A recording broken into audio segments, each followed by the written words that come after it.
keluarga gedanyo masing-masing.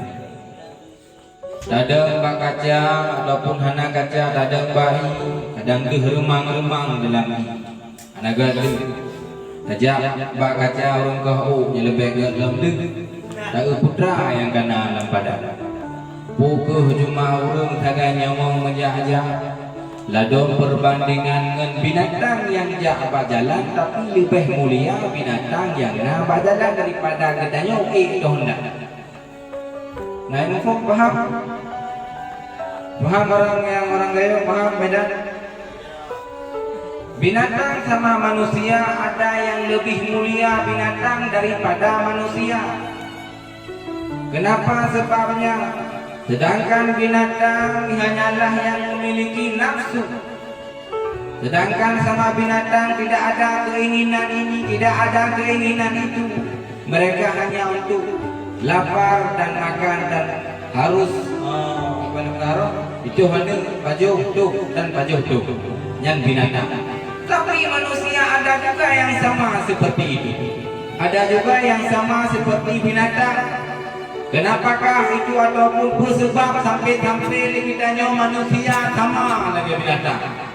Nyan mari itu kitanya lalu berawat malamnya nibah malam berbahagia. Ataupun terkadang keluarga kitanya pukul keluarga kitanya hanya tak untuk memenuhi kebutuhan sehari-hari. Pukul keluarga kitanya hanya tak untuk taat kepada Allah Ta'ala, sebalik daripada taat bermaksiat kepada Allah Ta'ala. Beda pegang juga keluarga doa masing-masing.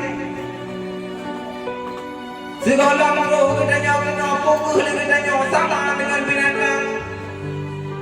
Tanya berpakaian karena yang menutup aurat, kadang si dana luhur dong.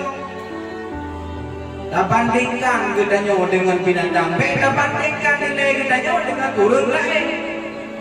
Tabatin kayo tayo diapanya putakalan contoh telah tabuh dialah tayo diapanya putakalan lo nyo kegahalan bidang ji menyo runtung buntung damang neraka dan menyo kepegah lidengku menyo hana datang sembahyang damang neraka bubuh dengan sembahyang yang damang surga bubuh dengan katanya tolong buntung damang neraka bukan. Keikhlasan kitanya untuk taat kepada Allah Subhanahu wa Ta'ala dan kitanya beribadah kepada Allah Ta'ala kan tak pamerkan pelemah bak manusia. Begitukah sebalik daripada demikian. Kitanya jawabannya bukanlah untuk takalan kau. Kitanya jawabannya ialah untuk tak amalkan pribadi kitanya dilek.